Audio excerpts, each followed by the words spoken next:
Hi everyone. प्राचीन राजनीतिक विचारक की बात कर रहे हैं, भारतीय प्राचीन राजनीतिक विचारक की, जिसमें हमने कौटिल्य को जाना और अब हम अगानासुत्त के बारे में जानेंगे। अगानासुत्त की बात करें तो अगानासुत्त यानी आघन सूक्त यह दीघा निकाय संग्रह का 27वां सूत्र है। सूत्र में बुद्ध द्वारा दो ब्राह्मण भारद्वाज और वशिष्ठ द्वारा संकलित एक प्रवचन का वर्णन किया गया है। यहाँ हमने सुत्त जो लिखा है यह आघन सुक्त कहा जाता है। यानी ये जो अगाना सुत्त है यह कोई राजनीतिक विचारक की जब हम बात करते हैं तो अगाना सुत्त में हम दो बुद्ध यानी बुद्ध द्वारा दो ब्राह्मणों का जो वर्णन किया गया है, भारद्वाज और वशिष्ठ। यानी यह कोई विचारक नहीं है। अगाना सूक्त में कौन कौन आते हैं? भारद्वाज और वशिष्ठ आते हैं। यह जो एक निकाय संग्रह है, 27वां सूत्र है। यानी एक इसमें जो है इनके जो भारद्वाज है और वशिष्ठ इनके द्वारा जो प्रवचन दिया गया है उसका एक संकलित वर्णन किया गया है, जो भिक्षु बनने के लिए अपने परिवार और जाति को छोड़ देते हैं। बुद्ध बताते हैं कि जाति और वंश की तुलना नैतिकता, प्रथा और धम्म की उपलब्धि से नहीं की जा सकती है, क्योंकि चार जातियों में से कोई भी साधु बन सकता है और अरिहंत की स्थिति तक पहुंच सकता है। फिर वह पृथ्वी की शुरुआत और सामाजिक व्यवस्था के बारे में बताते हैं, जिसमें जातियां भी शामिल हैं।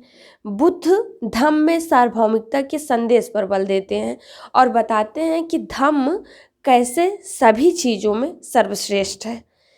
यानी अगानासुत्त जो है ये जो दीर्घ निकाय संग्रह का 27वां सूत्र है, इसकी विषय सामग्री क्या है? अगानासुत्त राज्य की उत्पत्ति को एक सामाजिक समझौते के रूप में उल्लिखित करता है, जो राजा तथा लोगों के बीच होता है। राजा लोगों की ओर से कुछ विशिष्ट कार्यों को करने की सहमति प्रदान करता है और लोग उसकी आज्ञा को मानने के लिए बाध्य होते हैं। यानी इसमें जो विषय सामग्री है इसमें दो विषय पर ध्यान केंद्रित किया गया है। यानी ये विषय है सत्ता और धम्म। दूसरे शब्दों में लोगों के मस्तिष्क में यह अंतर्निहित सहमति है कि उन्हें एक दूसरे के परिवार तथा संपत्ति का सम्मान करना है और वे राजा की सत्ता को स्वीकार करते हैं, जो इन विषयों पर उनके संबंधों को विनियमित करेगा। मानव समाज का बौद्धिक दृष्टिकोण क्या है इस अगानासुत्त पर? अगानासुत्त में बुद्ध ने मानव समाज की उत्पत्ति की प्रक्रिया को एक भाग में नैतिक गिरावट के रूप में वर्णित किया है, जिसमें उनका मानना है कि विश्व विकास चक्र की प्रारंभिक अवस्था की आदर्श परिस्थितियों में अपेक्षाकृत कमी आई है। वह कहते हैं कि आम जनता ने ऐसे राजा का चयन किया था जो सर्वश्रेष्ठ, सुखदायक और सक्षम हो तथा जो अनुचितकर्ता को दंडित करें और लोगों को उनकी हिस्सेदारी दिला दें। यानी इसे पाश्चात्य राजनीतिक दार्शनिकों द्वारा राजशाही के सामाजिक समझौते एवं अनुबंध के रूप में प्रस्तुत किया गया। 6ठी शताब्दी में चंद्रकीर्ति ने दैवीय राजा संबंधी हिंदू विचार के विरुद्ध कहा था, प्रथम राजा अपने कार्यों और लोगों के द्वारा बनाया गया था, न कि किसी सर्वशक्ति के द्वारा। एक राजा अपने वंश और प्रकृति में सामान्य होता है। सामाजिक निर्माण के मनोवैज्ञानिक विचारों का प्रभाव क्या है?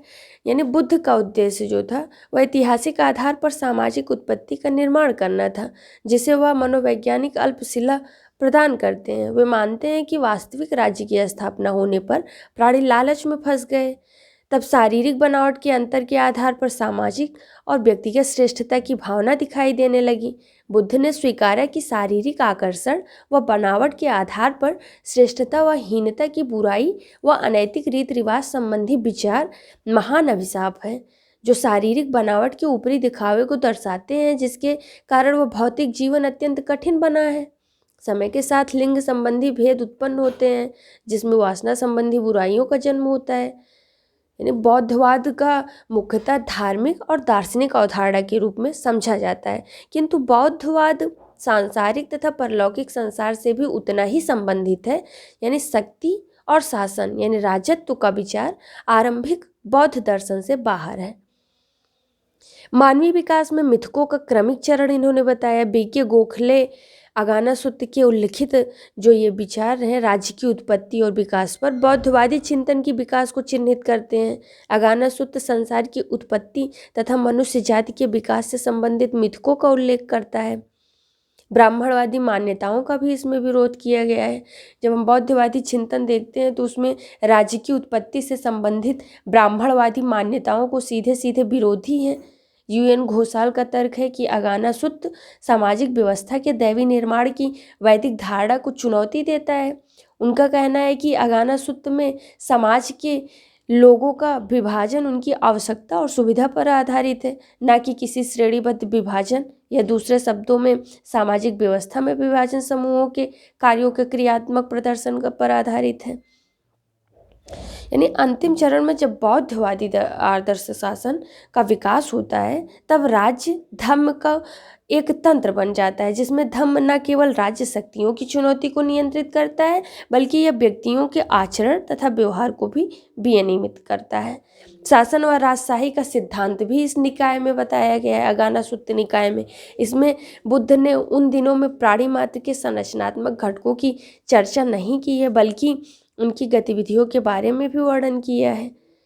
इसमें उन्होंने बताया है कि राजा की संप्रभुता के 7 घटक बताए हैं और 7 घटक में उन्होंने सारांश रूप से 3 प्रमुख विचारों को समझाया है कि चक्र जो शक्ति या संप्रभुता का प्रतिनिधित्व करती है, शासित क्षेत्र पर नियंत्रण का प्रतीक हाथी या स्व और पार्षद है, जबकि तीसरा नियंत्रण का आधार स्त्री मणिरत्न तथा गद्यपति रत्न बुद्ध धम्म केवल नई राजनीतिक संस्थाओं के निर्माण करने और राजनीतिक व्यवस्था की स्थापना का निर्देश ही नहीं देता है, वरन व्यक्तियों व समाज में सुधार के लिए व समस्याओं के समाधान के लिए कुछ सामान्य सिद्धांत का दृष्टिकोण भी अपनाता है। यानी स्वतंत्र होने के लिए व्यक्ति को अपने मन के अंदर देखना होगा और स्वयं को मुक्त कराने की दिशा में काम करने पर ही अज्ञानता व तृष्णा की जंजीरों से मुक्ति मिलेगी।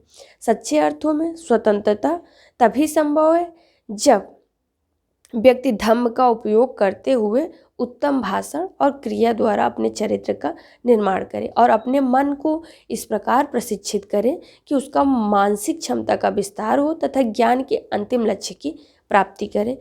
तो हमने जाना कि अगाना सुत्त यह दीघा सुकाय का एक 26वां अंगुत्तर निकाय है, जिसमें हमने विषय सामग्री क्या है, मानव समाज का बौद्धिक दृष्टिकोण बताया, सामाजिक निर्माण के मनोवैज्ञानिक विचारों का प्रभाव क्या है, शासन व राजशाही का सिद्धांत किस तरीके से बताया। तो हमने ये एक प्रकार से इस सूत्र, यह जो सूत्र है इसमें हमने देखा कि 2 ब्राह्मण भरद्वाज और वशिष्ठ द्वारा जो संकलित प्रवचन है उसको एक भिक्षु बनने के रूप में अपने परिवार या जाति छोड़ देते हैं, तब उसको जो है एक बुद्ध जो है इनको इसको जो है विश्लेषित करते हुए इसमें बताया गया है। Thank you.